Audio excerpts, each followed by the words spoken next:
Diante do Santos, a Ponte Preta terá um grande desafio nessa sexta-feira na Vila Belmiro. Em 13º lugar na Série B, a Macaca ainda não conseguiu um triunfo longe do Majestoso e vai em busca dos 3 pontos para encerrar um jejum e quebrar uma sequência pontual de 4 jogos sem vencer na Série B.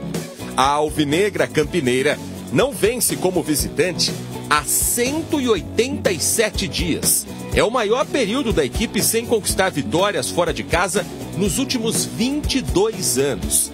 A última vez que a Ponte ganhou fora do Majestoso foi contra o Corinthians, 6 meses atrás, ainda pelo Campeonato Paulista. Naquela ocasião, o time era comandado por João Brigatti e superou o Timão em Itaquera pelo placar mínimo de 1-0 com gol de Iago Dias. Desde 2002, a Ponte não ficava tanto tempo sem ganhar como visitante. Naquela época foram 252 dias de jejum. Em números de partidas, a sequência atual já é maior do que a de 2002. Porque na ocasião, em 2002, a equipe ficou 13 jogos sem vencer. Mas o campeonato foi paralisado pela disputa da Copa do Mundo na Coreia do Sul e no Japão. Após o jogo contra o Santos, a Macaca vai encarar 2 adversários em casa, a Chapecoense e o Ituano. Atualmente, as duas equipes estão na zona de rebaixamento, o que aumenta a expectativa de somar pontos nesses confrontos. O atual objetivo da Ponte é aumentar a gordura para a zona de rebaixamento, se afastando das últimas posições e, quem sabe, diminuir a desvantagem para o G4, como forma de fazer um campeonato de segurança e, por que não, ainda sonhar com o acesso. Bem, vamos falar da Ponte Preta. Macaca pega a equipe do Santos, partida marcada para Vila Belmiro.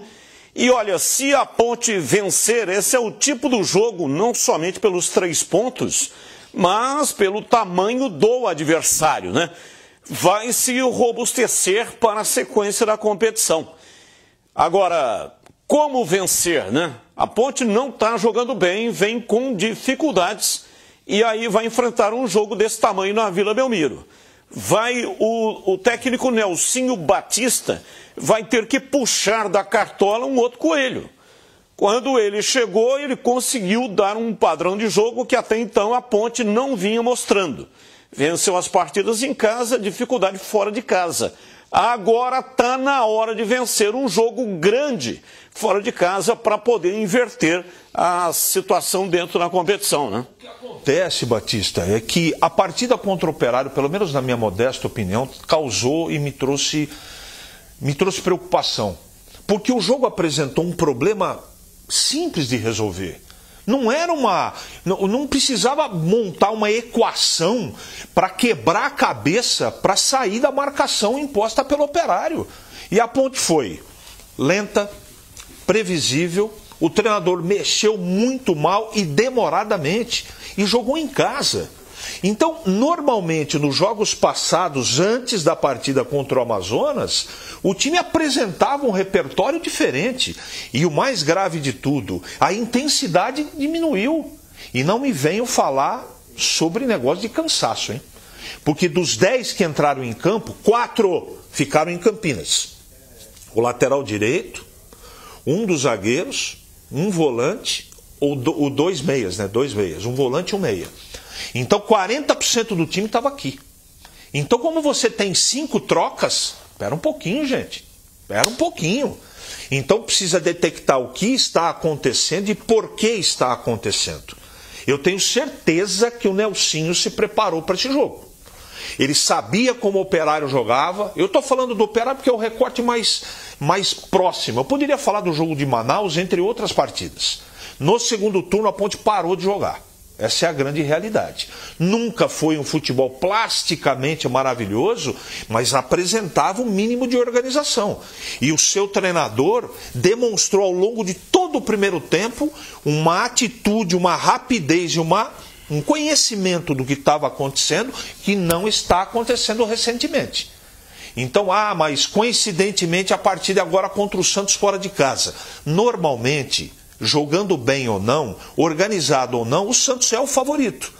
Só que agora o Santos está vivendo um mau momento. Olha que oportunidade se a Ponte tivesse num outro espírito para ganhar essa partida fora de casa. Então esse comportamento do time só traz para a gente insegurança. Eu estou pontuando, estou falando, estou colocando aqui vírgula, vírgula, vírgula, por quê? Porque o time está apresentando problemas defensivos que não estava apresentando. De fluência do meio-campo, de organização, toque de bola, de aproximação. O jogo foi o Jaci e o Índio marcando muito bem no meio-campo, não deixaram o Elvis jogar e marcaram os dois laterais da Ponte. O que restou? Ligação direta para o Gé, que saiu criticado, porque ele fica irritado, e fica irritado com razão, viu, Gé? Eu que te critico muito pelo comportamento, porque é só tijolo que jogam para você lá na frente. Então, cadê o manejo, esse meio-campo, que foi um grande destaque no primeiro turno? Parou de jogar. Vamos ver sexta-feira, Batista. Olá, Gleger, além da opinião do jogo, né, falando também sobre questão de contratação. A Ponte, até agora, a janela vai fechar na segunda-feira, janela de inverno. Até agora a Ponte não sinalizou, até o Nelsinho Batista na entrevista coletiva disse, olha, as opções que estão aparecendo não são jogadores melhores do que o que nós temos aqui. Então ele está dando o indicativo de que não vai contratar por contratar só para inchar o elenco e aí fica pior do que o que está, né? Porque daí jogador insatisfeito, elenco grande, é um fator complicador para o treinador. Agora, talvez até segunda-feira a Ponte apresente mais um jogador. Se você estivesse aí no comando dessas contratações e pudesse contratar um jogador só, para que departamento, para que compartimento você contrataria? Contrataria para ser um reserva do Elvis. Um meia de articulação. A Ponte hoje não tem. Ela perde o Elvis, né? Mas tem esse jogador no mercado? Então. É por isso que às vezes a gente fica aqui cobrando contratar. Porque não adianta você ir lá no mercado contratar por contratar. Ah, eu vou contratar esse cara aqui só para a torcida parar de falar que eu não contratei. Aí não adianta nada. É inchar o elenco, né? Gastar mais dinheiro, criar mais problemas jurídicos, né? Então é melhor não contratar. E se o Nelsinho Batista achar que tem que ser e avalizar essa contratação, ok. Se ele falar dá para ir agora. A gente precisa pegar um recorte também, tá? E eu não estou aqui passando a mão em nada e ninguém, hein? Porque a Ponte chegou a ficar 4 pontos do G4, não foi isso? Isso. 4 pontos, ela ficou acho que lá no primeiro turno. Então ela estava a 4 pontos do G4. E entrou numa maré ruim. Correto ou não? Agora pega para você ver. Pô, vou dar um exemplo rápido. Santos. Pega o time do Santos para você ver. O time do Santos estava 10 jogos sem perder, tal, já está 3 jogos sem ganhar. Já perdeu, já empatou 2. Já nego já está falando em crise na Vila Belmiro. Lá no primeiro turno aconteceu a mesma coisa. O Santos da liderança foi parar lá em 6º lugar, tomou 4 pancadas seguidas.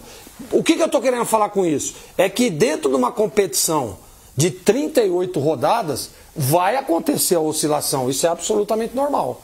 Né? Uma hora você vai estar muito bem, outra... O CH falou uma vez uma coisa, é verdade. Ah, a Ponte não perde em casa. Uma hora ela vai perder. Uma hora ela vai... a Ponte ainda não ganhou fora de casa. Daqui a pouco ela vai ganhar. O futebol é assim. Entendeu? Você tem que, claro, minimizar os erros, mas tem dia... Eu assisti uma parte do jogo da Ponte contra o Operário. Se tivesse jogando até agora, o Operário ia ganhar o jogo. Sabe por quê? Porque não deu encaixe, não deu liga. Aquilo que foi programado, determinado e ajustado para aquela partida não deu certo. Entendeu? Então isso acontece. Agora, passou. Agora a Ponte tem que pensar no Santos. Aproveitar dessa instabilidade do time santista, né? Tentar ir lá na Vila e surpreender. Agora, Batista, não dá para tirar o favoritismo do time do Santos. Isso não tem como tirar. Tá jogando em casa, o time do Santos tecnicamente é melhor do que o da Ponte, né? Mas eu acredito, por que não? Chega lá, surpreende, e não pode ser essa a primeira vitória fora de casa? Claro que pode. O Avaí estava cheio de problema também, foi lá e ganhou. Um gol, chutou uma bola de fora da área, foi lá na gaveta, fechou a casinha e ganhou de jogo de 1-0. O Santos perdeu o pênalti, né? Perdeu o pênalti também, mas faz parte do roteiro, não faz? A grande verdade do campeonato é a seguinte: o Sport perdeu para o Brusque ontem. Derrota do Sport que custou o emprego do Guto Ferreira, que está sendo demitido nesse momento agora. O América também perdeu. Não é? O América perdeu e caiu. Daqui a pouco vamos ver aqui os jogos. E aí o Lisca doido é o novo técnico do América. É. Como se ele fosse lá, pegar uma varinha de condão e falar, agora vai resolver. E eu não estou aqui criticando o trabalho do Nelsinho para querer derrubar o treinador. Eu acho que ele é o treinador ideal para a Ponte, até o final do campeonato. Registra isso aí, viu, Abarca? Marca isso aí, é isso que eu tenho de conceito. Agora, eu não posso dizer, eu não posso passar aqui uma rodada, 2 rodadas e não colocar a opinião do que está acontecendo. O desempenho não está legal. E nessa altura do campeonato é perigoso, Batista.